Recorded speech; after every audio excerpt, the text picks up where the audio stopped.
Today we will begin the discussion on human reproduction. So this is the chapter, that is chapter number 3 of your class 12th NCERT textbook, biology textbook for NEET entrance examination.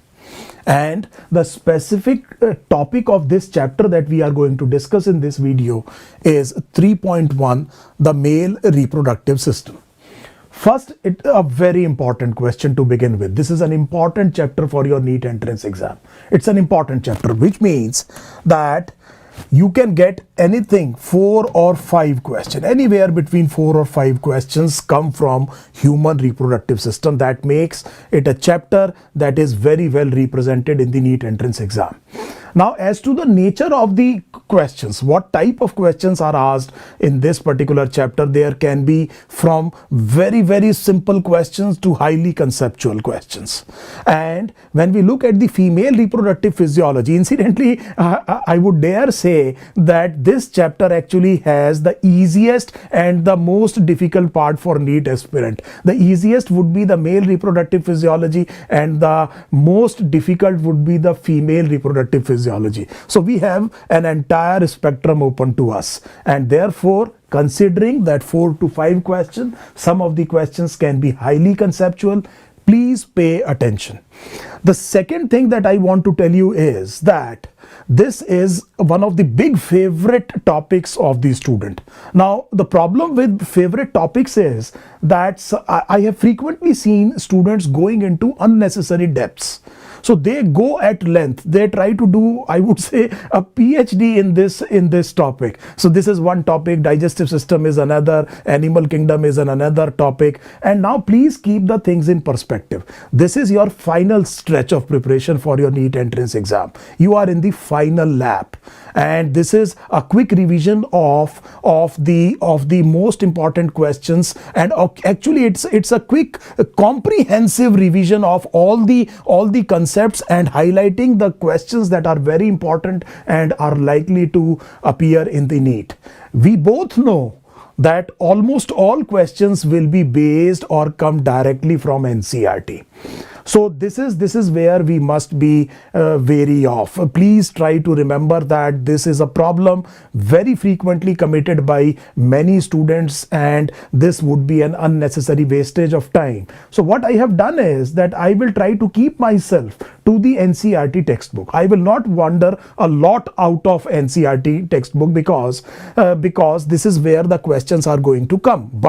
But obviously, to understand NCERT properly, we will also add some concepts that are not from NCERT, but our endeavor would be that understanding these extensions of NCERT make us comprehend the things that are given in NCERT in a better manner. It must clarify the basic concepts given in the NCERT. Ultimately, this is what is required. So I am starting the male reproductive system. As I told you that I will deliberately try to limit myself majorly to the NCERT. So what I have done is that I have this slide for you. Now I would advise you to keep your NCERT textbook with you. This is the paragraph of your NCERT, and you can see that some of the words in the introductory paragraph are highlighted here, and what I will tell you is that what exactly each word means. This is how we will go about in this chapter. Now when we say that human beings are sexually reproducing, so what are the questions that can be framed on this very line? So what can be the question that can be framed that human beings are sexually reproducing? Please understand this, that human beings are sexually reproducing, and sexual reproduction has a big advantage over asexual reproduction. This is an important question that was important in chapter 1 as well, the reproduction in organism. We have discussed this chapter with you. I hope you know the answer. The variations that are generated in the sexual reproduction are immense, and therefore the population will will have a huge amount of genetic variability, and even in adverse conditions some of them may be naturally selected, and therefore it paves way for the evolution of the species. That is a very, very important advantage of sexual reproduction. The second word NCERT says is that there it is vivipary. So they are viviparous, and viviparity is the development of the embryo and the fetus within the body of the female parent. So in human beings, you know that the human embryos, the fetus, they develop inside the womb of the mother, inside the body of the mother. What is the advantage of viviparity? So viviparity protects the developing embryo or the fetus from the environmental conditions and all, as well as from the dangers of predation. So this is a very important point to understand right at the beginning, that what would be the advantage of viviparity. So I hope these two questions are absolutely clear. Then your NCERT talks about there are certain events in this sexual reproduction in human beings. Now before going on to this, let me tell you that human beings have a clear-cut sexual dimorphism. After the onset of puberty, puberty is the period where the secondary sexual characters start or begin to develop, and then the human female and human males are distinct morphologies. They can be easily distinguished based on the secondary sexual character. This would be what I am saying is sexual dimorphism. And it is very, very important to remember one thing at the beginning itself, that in human beings the sex of the fetus is actually determined by the father, the type of the sperm that is fertilizing the egg. And we will discuss this in detail later on in this video, but just to remember this, and please remember that both human male and human female have 44 autosomes. These are 22 pairs, but they differ in the pair of sex chromosome. The female is homogametic, which means that because she is having two X chromosome with respect to the sex chromosome, all the gametes she is ever going to produce will contain only X chromosomes, while the male is heterogametic because the genotype of the sex chromosome would be XY, and 50% of the sperms will be carrying X chromosome and 50% of the sperms will be carrying Y chromosome. A natural corollary will be that the sex of the baby will be decided by the type of the sperm that is fertilizing the ovum.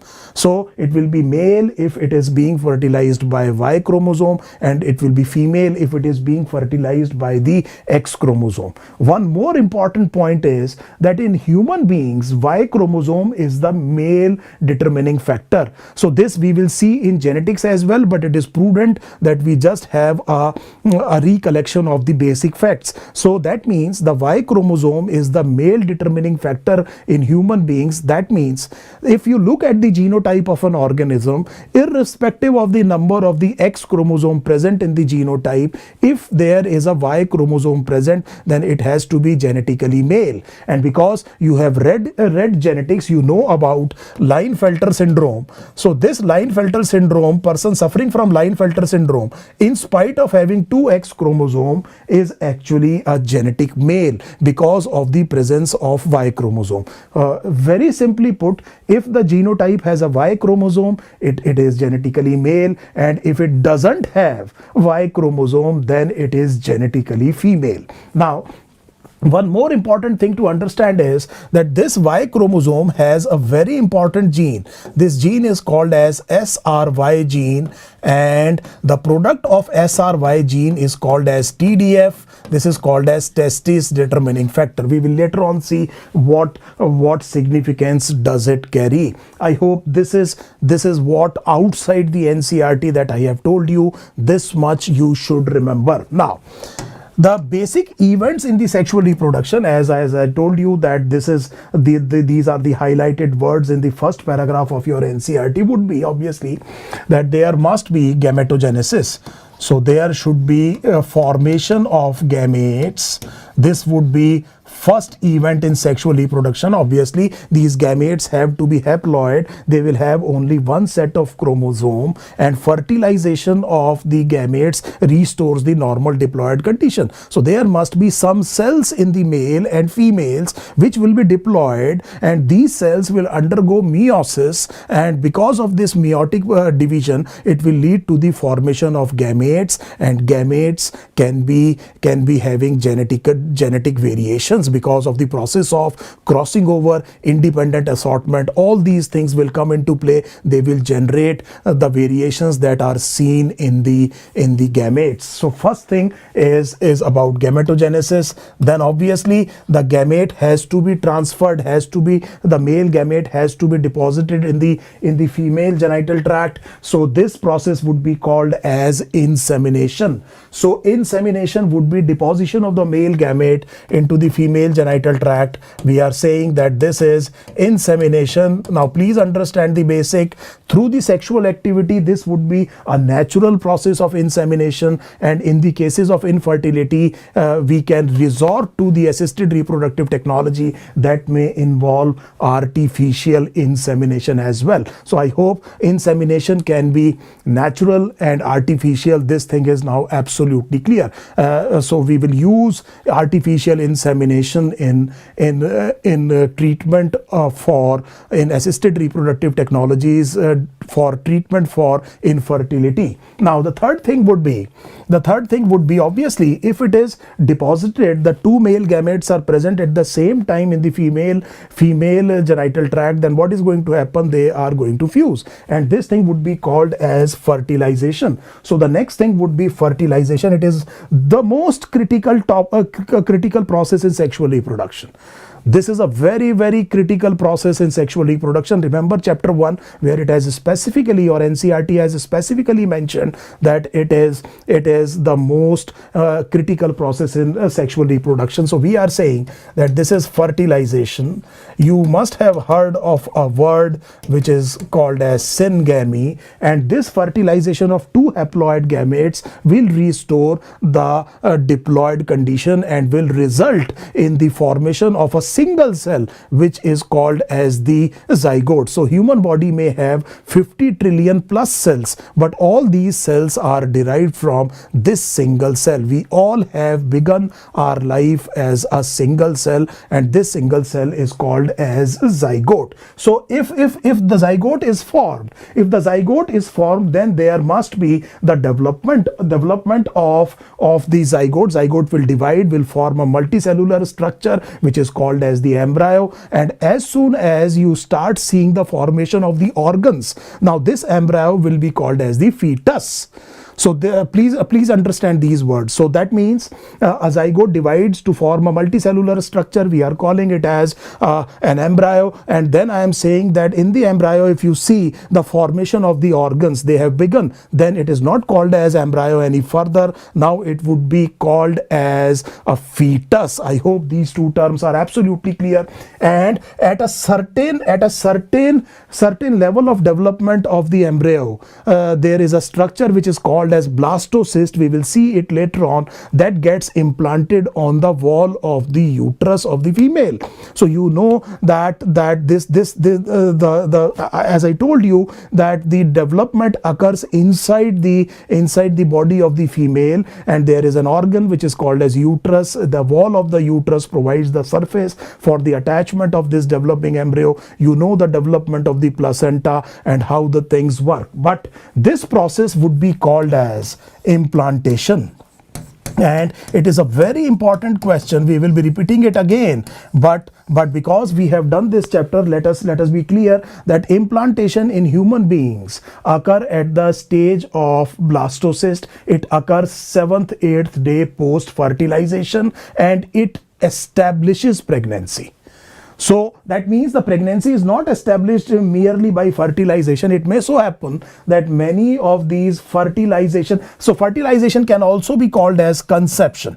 So you must have read these words, may also be called as conception. It is not necessary that this thing will get established, and the establishment of the blastocyst or the implantation of the blastocyst on the uterine wall actually establishes pregnancy. So now the pregnancy is established. Obviously there would be embryonic development within the female body, within the uterus. This period would be called as the gestation period. And look at this, the thing is that after implantation there would be embryonic development, the fetal development, and the entire period would be called as gestation period. You know that this is roughly 9 months in human beings, and these 9 months are divided into periods of 3 months each, respectively called as the first, second, and third trimester. Initially you will call this developing structure as an embryo, but later on you will be calling it as a fetus. And then when this embryonic development is now there will be a question. How do you calculate the gestation age?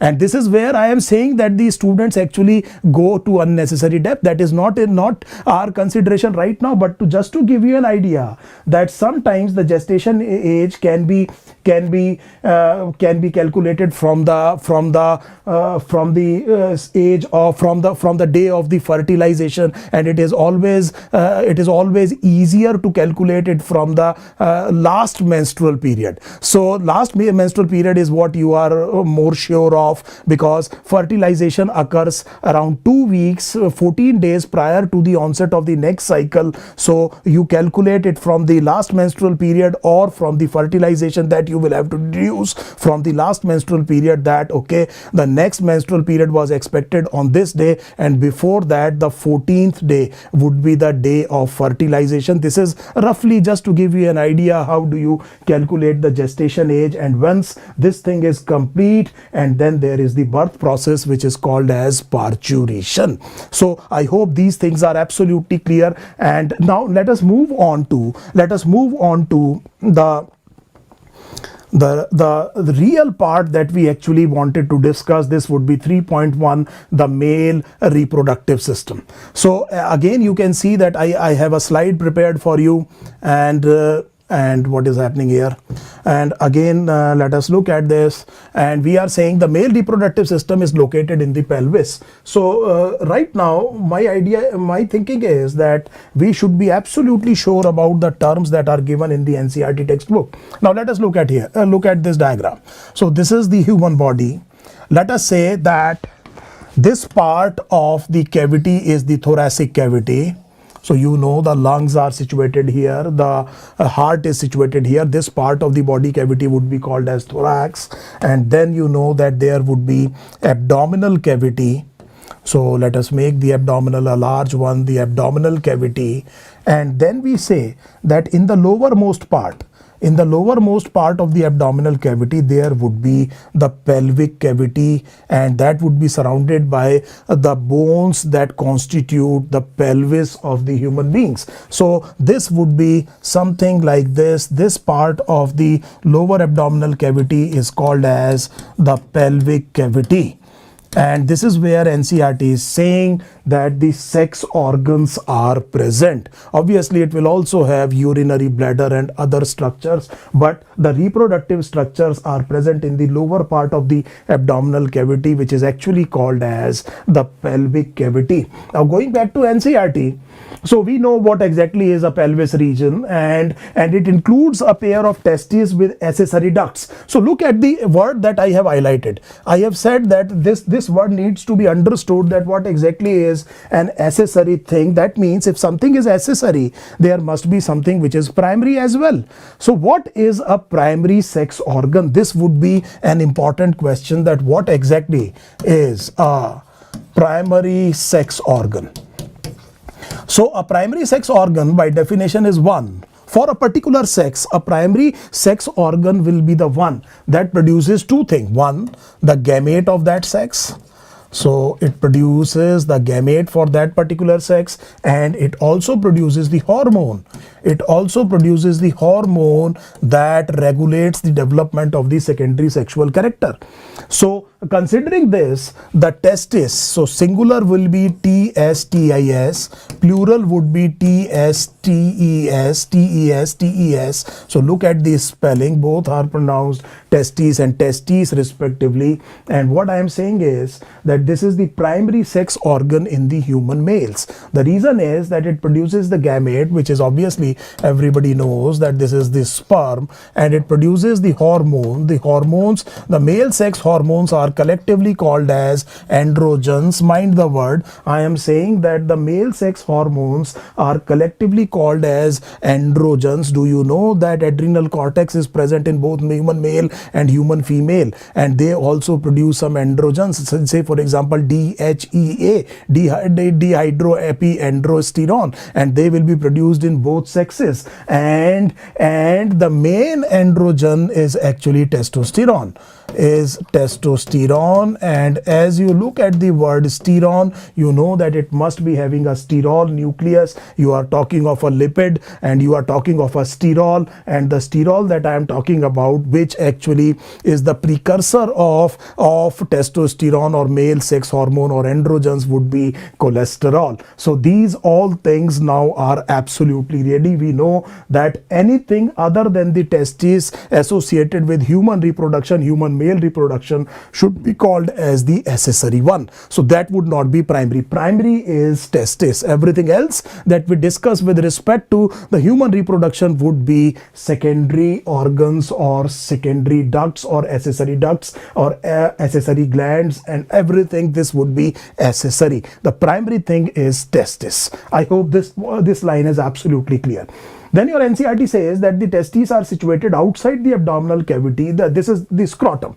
So now let us look at this thing closely. This is a very easy question, very much very favorite question of students. We know that this is the pelvis, and this is where the testes actually initially develop, and during the fetal life the testes descend, and they descend and come out to a cutaneous and fibromuscular sac, which is called as the scrotum, and the testes descend outside the body, and they are present in the scrotum. As I told you that this scrotum is a fibromuscular and a cutaneous sac. So that means it is basically a pouch of the skin, and there would be fibrous tissue as well as some muscles which will be present in this. Now why does this happen? And you know, just a small extension of NCERT, the path that is taken by the testes during its descent is called as the inguinal canal. So let me write this word. This is called as inguinal canal. Now this descent is completed by the 7th month of gestation. By the end of the 7th month of the gestation, normally the descent of the testis is complete. And this is where your NCERT is saying that this descent is important because effective spermatogenesis requires a body temperature that is less than body temperature. How much less? This would be the question. 2 to 2.5 degree Celsius less than the body temperature. Now the question that can be based on an extension of this information is that what is so special about scrotum that thermoregulation is easy? Now the answer is one, that it is highly rugose. Folded skin is present. It has a large surface area, and you know that heat can be lost from a large surface area. Second, it has a large number of sweat glands. So we know that evaporation causes cooling, and more importantly, there is a muscle. There is a muscle that actually is attached to the testes like this, and when the ambient temperature is cold, this muscle actually contracts and pulls the testes towards the body, and therefore preserves the heat. When the ambient temperature is high, this is relaxed and the testes dangle away from the body. So all these things, all these adaptations help to achieve a temperature that is very important for effective spermatogenesis. And another extension would be that if the testes fail to descend, what is going to happen? So we know that testes are involved in the production of the male gametes, and male gametes are responsible for fertility. And if fertility is adversely affected, then it may lead to infertility or sterility. That would be the problem. So sterility would be inability to produce the gamete, and this can be a consequence of the failure of the testes to descend, and this thing is called as cryptorchidism. So this thing is called as cryptorchidism. I hope now this thing is absolutely clear. And just going back to NCERT again, we now understand why this is happening. We now know that what is the role of scrotum in effective spermatogenesis. Moving on, let us look. There are some dimensions that are given about the testes. So they are giving you some dimensions of the testes. Just remember, it's a factual question. So it is an oval type of structure with more length than the width. The length would be around 4 to 5 centimeter and the width is about 2 to 3 centimeter. And they are covered by a dense covering, and each testis has 250 compartments called as testicular lobules, about 250 compartments. So let us look at this line more closely.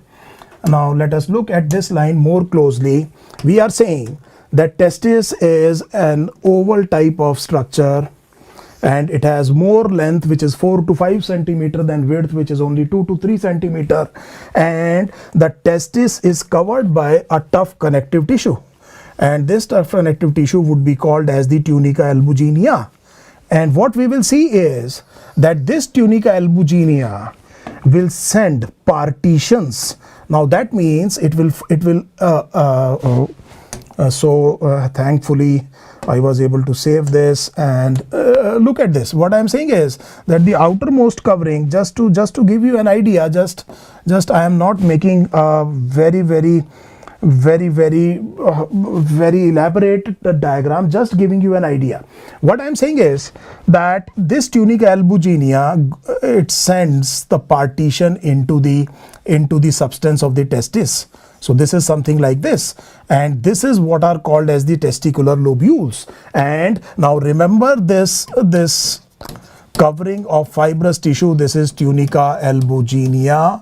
And just to give you an unnecessary information, that tunica albuginea keeps the testicular substance under pressure, and apart from a lower temperature, lower than body temperature, a pressure is also a physical parameter that is required for effective spermatogenesis, and that function is actually provided by tunica albuginea. And you can look at the septa, and then you are seeing that it is divided into large number of lobules, and as your NCERT rightly says that these number of lobules is approximately 250 in each testis. So I hope this is absolutely clear.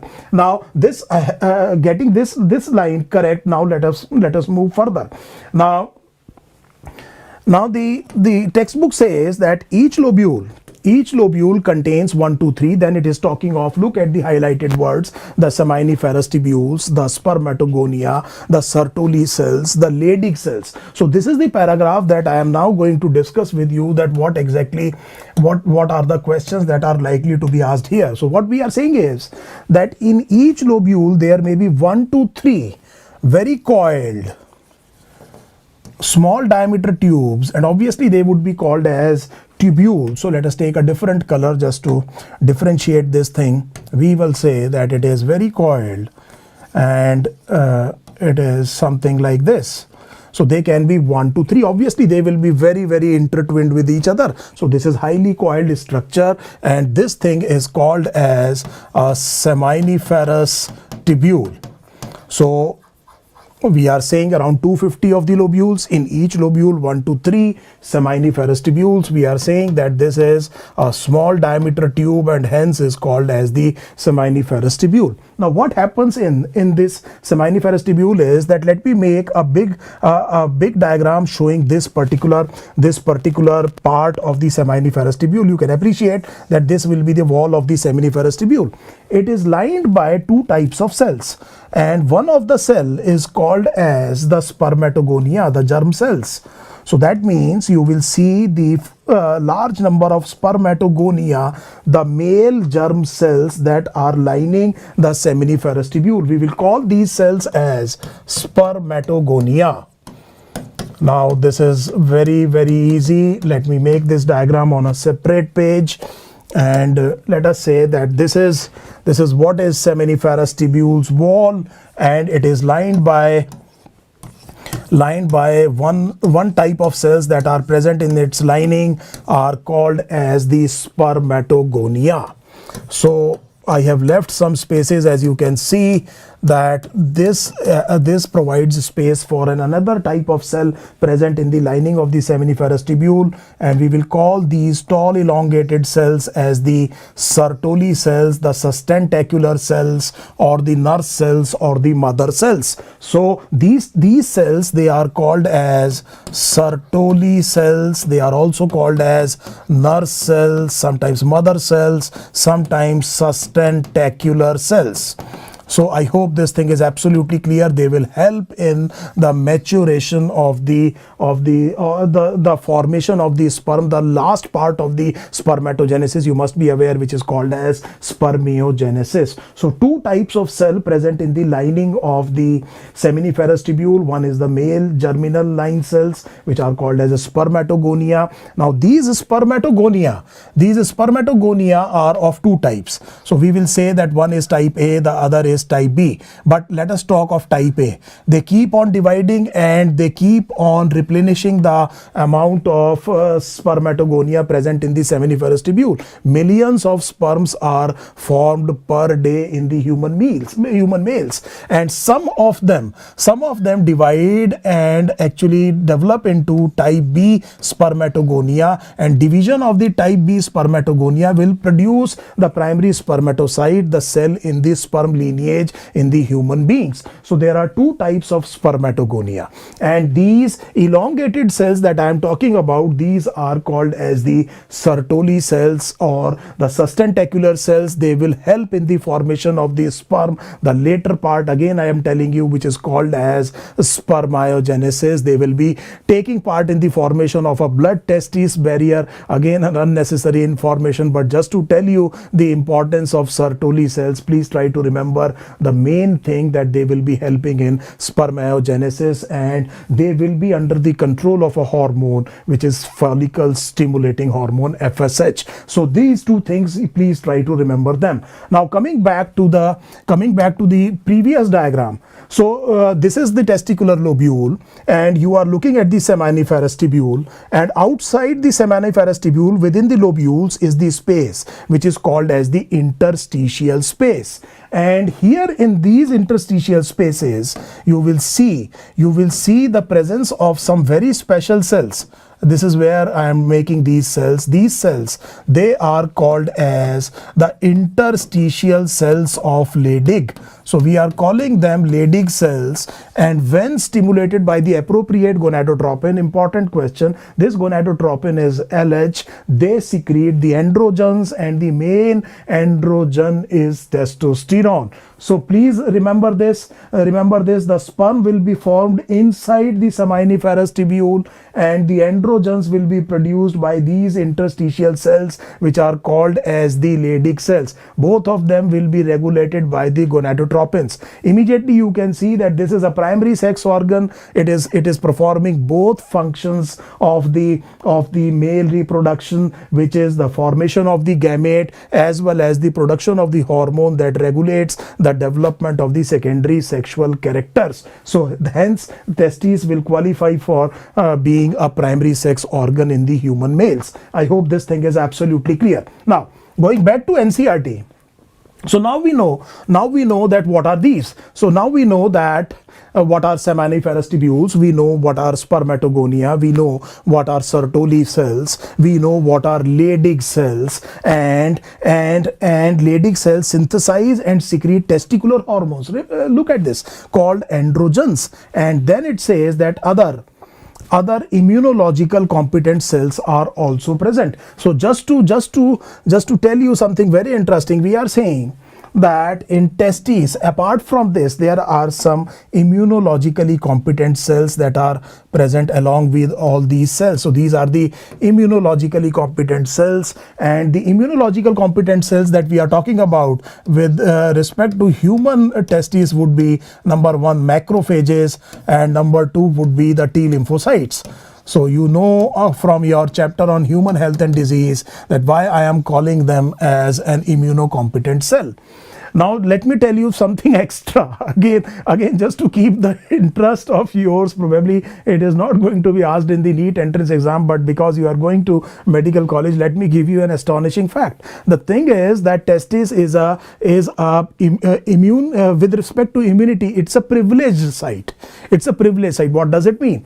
It means that if these sperms are somehow transported from the testes to some other part of the body, then they will elicit immune response from your own body. So they are capable of inducing autoimmune response. Now the reason for this is that the effective spermatogenesis actually begins at the onset of puberty. Now by the time the puberty occurs, the immune tolerance has developed. You must have read the human health and disease that your body has the ability to distinguish between self and non-self, but that ability is acquired very early in life. And because the spermatogenesis, though happening in your body, in the human body, in the human male body, but they are occurring after a certain number of years, where the immune tolerance has already developed, then the body of this person actually may trigger an autoimmune response against this. And therefore there are blood testis barrier. There are so many mechanisms that you will understand in your first year MBBS, that why it is an privileged site with respect to immunity. We are talking of some questions like this just to give you a few food for thought. Why the sperms which are deposited in the female genital tract not rejected by the female body? Why the fetus that is implanted on the wall of the uterus, it is actually a foreign body for the female body? Why is it not rejected? These all questions we will be studying in higher classes. So I hope this line is now qualified, that what is meant by the immunocompetent cells. So we are stopping here in this video. When I come back, we will complete this 3.1. We will look at the accessory duct system, and we will be following NCERT. Hope you are enjoying this video.